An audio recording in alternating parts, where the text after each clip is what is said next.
Hello guys, आज हम पढ़ेंगे चैप्टर 12 कनकरेंट लाइन यानी समवर्ती रेखा। एक्सरसाइज 12.1 में क्वेश्चन नंबर 2, 3, 4 एंड 5 आज हम डिस्कस करेंगे।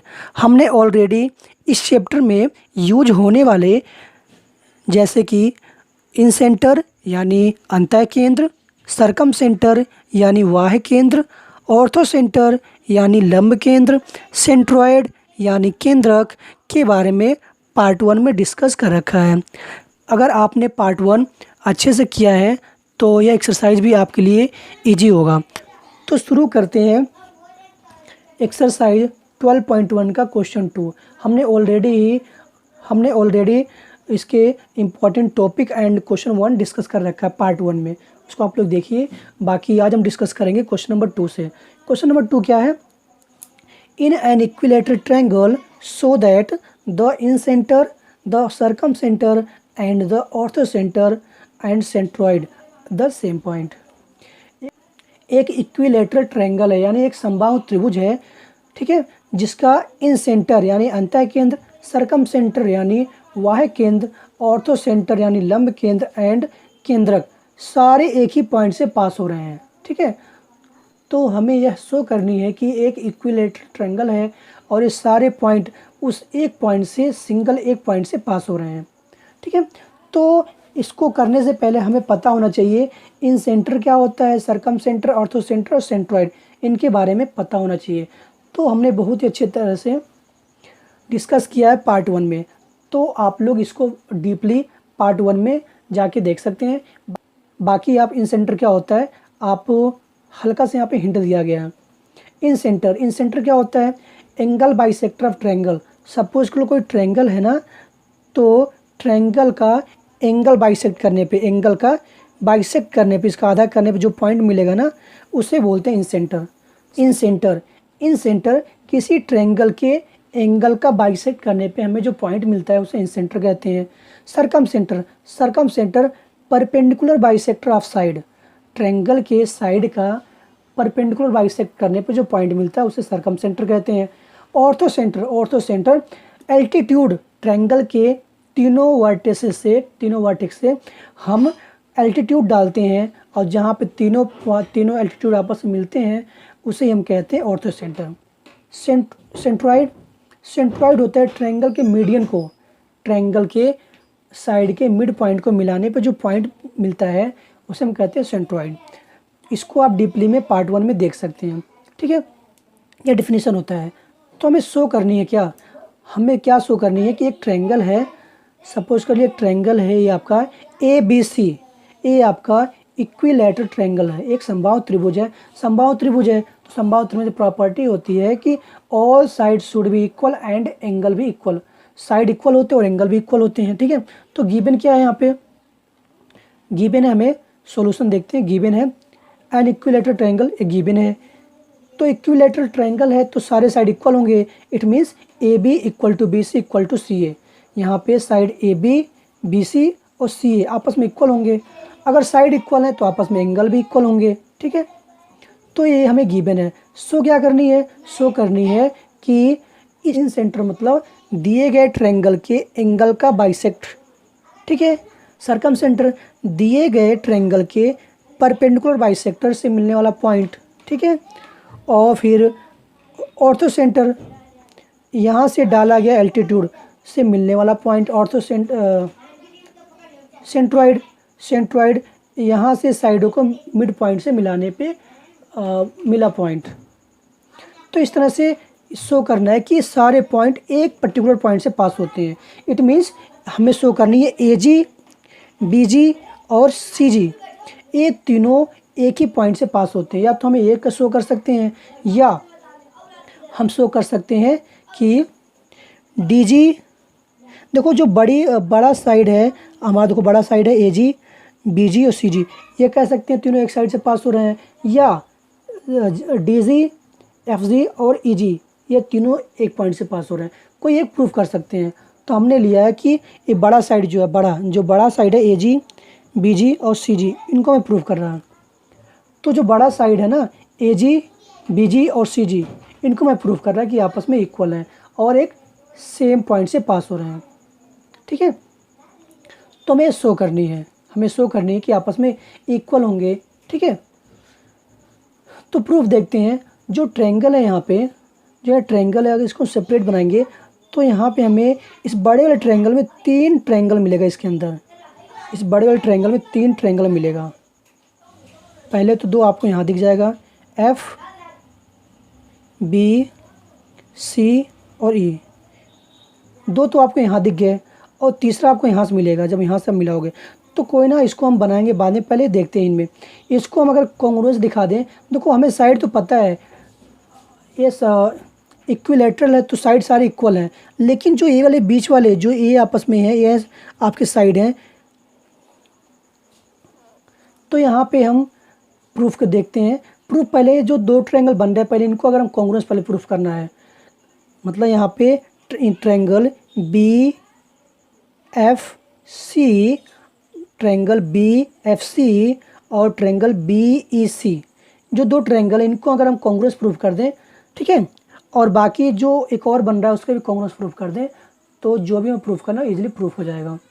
तो यहाँ से हमने दोनों ट्रायंगल को ले लिया, ट्रायंगल बी एफ जी और ट्रायंगल बी ई सी, ठीक है। तो इसमें देख सकते हैं, देखो यह साइड तो इक्वल है, लेकिन हमें ये वाली साइड नहीं पता इक्वल है कि नहीं है। अगर हम कॉन्ग्रुएंस प्रूफ कर दें तो आपस में इक्वल हो जाएंगे। तो यहाँ पे B C equal to B C, ये दोनों में कॉमन साइड है, ठीक है। Angle B equal to angle C, तो हमने देखा, ऑलरेडी पता है बी, सारे एंगल आपस में इक्वल हैं, तो एंगल बी और सी इक्वल हैं, तो इनका हाफ भी आपस में इक्वल होगा। Angle B equal to angle C है तो इसका हाफ भी आपस में इक्वल होगा, ठीक है। तो ये आपस में इक्वल होगा। तो B F equal to C F, अगर एंगल इक्वल हैं तो इनके सामने का साइड भी इक्वल होगा। एंगल बी के सामने का साइड सी ई है और एंगल सी के सामने साइड बी एफ है, तो ये आपस में इक्वल होंगे। तो यहाँ पे हम जो ट्रायंगल, तीसरा ट्रायंगल बन रहा है ए एफ सी, इसको ले लिया, और जो इनके मीडियन को मिलाया, मीडियन बोलो या एल्टीट्यूड बोलो, यहाँ पे जो ट्रायंगल बन रहा है ए डी सी, इनको ले लिया, triangle A D C, triangle A D C. देखो ए वाली ट्रायंगल और ए वाली ट्रायंगल, ठीक है। तो यहाँ पे अगर इन दोनों को हम कॉन्ग्रुएंस प्रूफ कर दें तो हम प्रूफ करना वो इजीली हो जाएगा।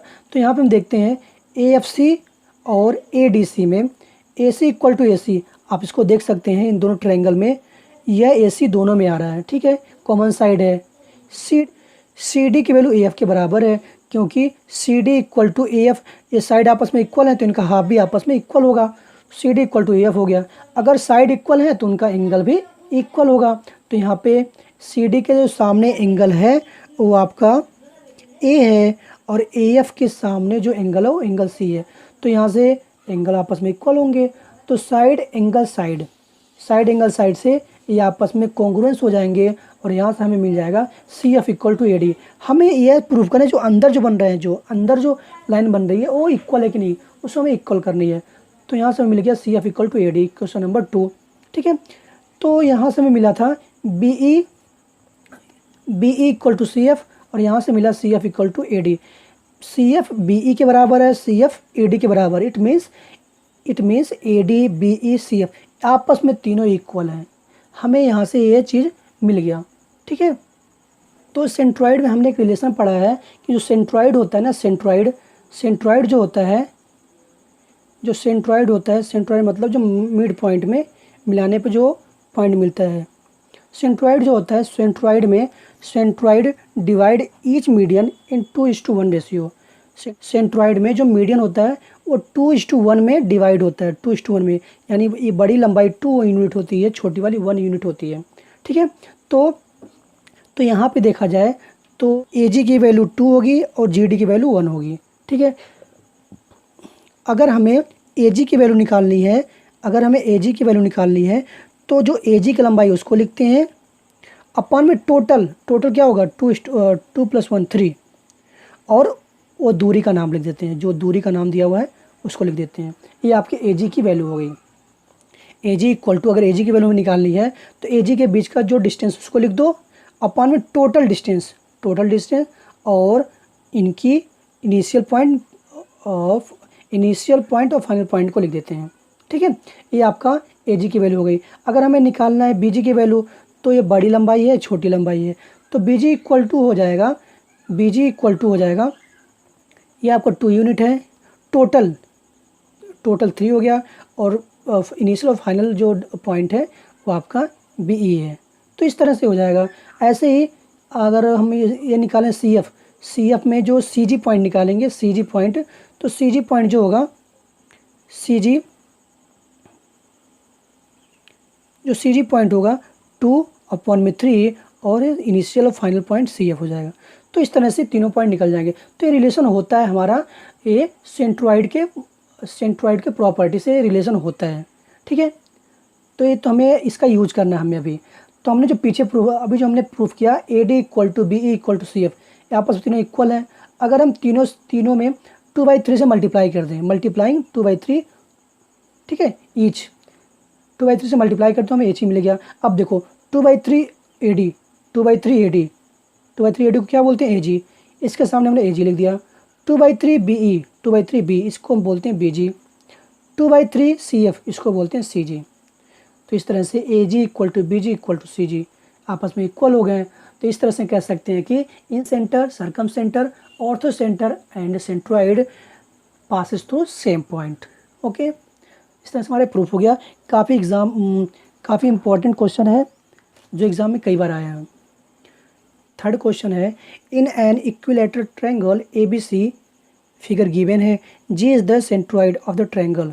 एक ट्रायंगल है, एक इक्विलेटरल यानी समबाहु त्रिभुज है A B C, G is the centroid, G उसका केंद्रक है, सेंट्रॉइड है। If A G equal to 4.8 then find A D and B. A G की वैल्यू 4.8 दे रखा है, तो हमें बतानी है ए डी यानी पूरी लंबाई ए डी बतानी है और बी ई बतानी है। ठीक है, तो पहली बात तो हमने पीछे प्रूफ किया, अगर इक्विलेटरल ट्रायंगल है तो उनके altitude,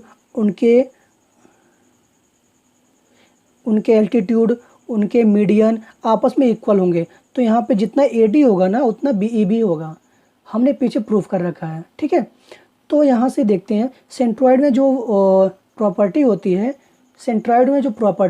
centroid divide the median in 2:1 ratio, 2:1 ratio. Centroid median को 2:2 में डिवाइड करती है। ठीक है, तो ये आपकी बड़ी लंबाई 2 यूनिट है, छोटी 1 यूनिट होगी अकॉर्डिंग टू प्रॉपर्टी। तो हमने मान लिया, ये देखो ये रेशियो में है, लेकिन यहाँ वैल्यू में मानना होगा तो वहाँ पे एक्स मानना होगा, कोई अलजेब्रिक फंक्शन उसके साथ मानना होगा। तो हमने माना ए जी की लंबाई 2x है, जी डी की लंबाई 1x है। ठीक है, अलजबरा में 1 नहीं लिखते, वो x बोलते हैं। तो ए जी की लंबाई 2x, जी डी की लंबाई x हो गई।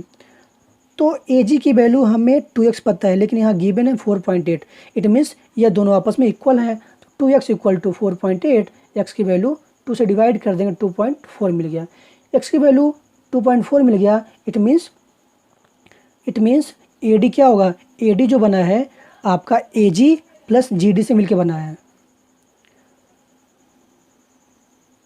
अब हमें निकालनी है ए डी। ए डी कैसे मिलेगा, ए डी मिलेगा ए जी प्लस जी डी दोनों के जमा से, A ji plus G D. A G की वैल्यू है 2x, जी डी की वैल्यू 1x, दोनों को जमा कर देंगे 3x। तो 3x को लिख सकते हैं 3 × x, x की वैल्यू हमने निकाला है 2.4, मल्टीप्लाई करने पर मिल जाएगा 7.2 सेंटीमीटर। ठीक है, तो इस तरह से ए डी की वैल्यू हो गई 7.2 सेंटीमीटर।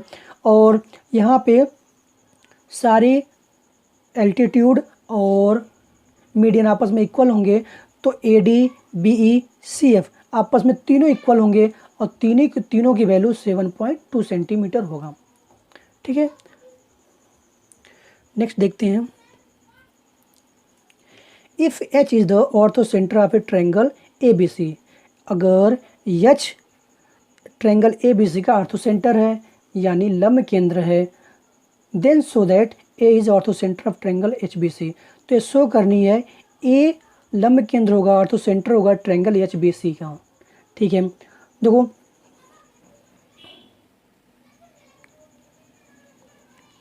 ठीक है, तो पहले हम एक ट्रायंगल बना लेते हैं। एक ट्रायंगल बना लिए, तो ये ट्रायंगल बना लिया, ट्रायंगल बना। ऑर्थो सेंटर कैसे बनता है? ऑर्थो सेंटर बनता है,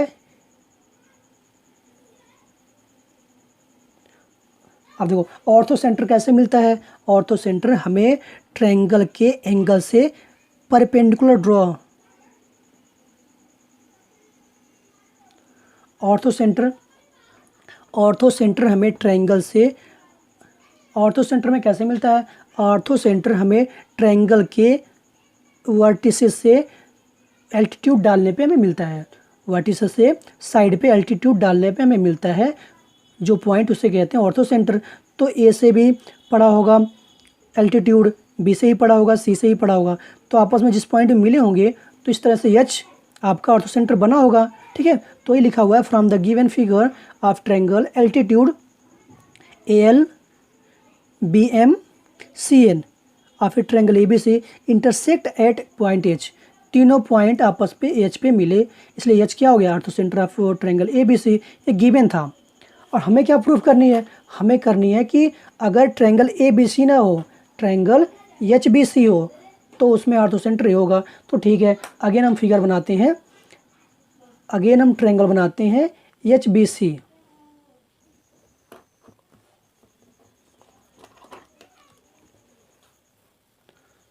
तो यहाँ पे हमने ट्रायंगल बनाया एच बी सी। ठीक है, ट्रायंगल एच बी सी, यहाँ पे हमने एच एल से बी सी पे परपेंडिकुलर ड्रॉ किया, या एल्टीट्यूड बोल सकते हो। एच एल हमने बी सी पे परपेंडिकुलर ड्रॉ किया। इसी तरह से हमने बी एम एच सी या सी एच पे परपेंडिकुलर ड्रॉ किया, और सी एन बी एच पे परपेंडिकुलर ड्रॉ किया। ड्रॉ करने पे तीनों पॉइंट जिस पॉइंट में मिलते हैं हमने उसका नाम दे दिया ए। ठीक है, तो यहाँ पे ये तीनों जो पॉइंट है ना एल्टीट्यूड की तरह बिहेव करेंगे। एल्टीट्यूड क्या होता है? एल्टीट्यूड भी तो परपेंडिकुलर तरह तो होता है, एल्टीट्यूड भी एक तरह से परपेंडिकुलर होता है। ठीक है, एल्टीट्यूड एक तरह से परपेंडिकुलर ही होता है, तो यहाँ परपेंडिकुलर बोलो या एल्टीट्यूड बोलो, तो यहाँ पे दोनों आपस में H L B M C N ये क्या होंगे? एक पॉइंट पे इंटरसेक्ट करेंगे ए पर। इस तरह से ए जो होगा इस ट्रायंगल एच बी सी का ऑर्थो सेंटर होगा।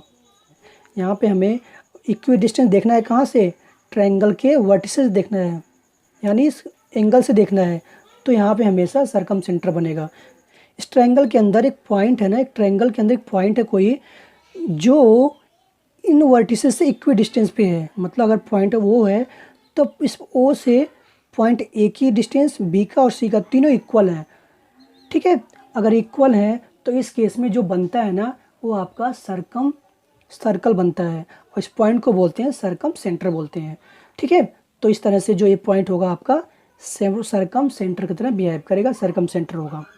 और O B equal O A equal to O B equal to O C होगा, और यहाँ पे सर्कम सेंटर, और बनने वाला जो सर्कल होगा सर्कम सर्कल होगा। नेक्स्ट है in a plane the point equidistance from the side of a triangle is called. अगर किसी ट्रायंगल के अंदर कोई पॉइंट है और साइड से इक्वल डिस्टेंस है, साइड से इक्वल डिस्टेंस है, तो उस पॉइंट को हम बोलते हैं इन सेंटर बोलते हैं, और इससे बनने वाले सर्कल को बोलते हैं इन सर्कल बोलते हैं। इस केस में O N equal to O M और ओ एल आपस में इक्वल होंगे, और इससे बनने वाले सर्कल को इन सर्कल और इस पॉइंट को इन सेंटर बोलते हैं। तो गाइस इस तरह से हमारा चैप्टर 12 फिनिश हुआ। आप लोग इसको रिवाइज कीजिए, कोई भी प्रॉब्लम हो आप हमें कमेंट कर सकते हैं, आपको उसका सेटिस्फेक्शन आंसर मिलेगा। और हमारे चैनल को लाइक कीजिए, सब्सक्राइब कीजिए और हमें कमेंट कीजिए। Thank you for watching.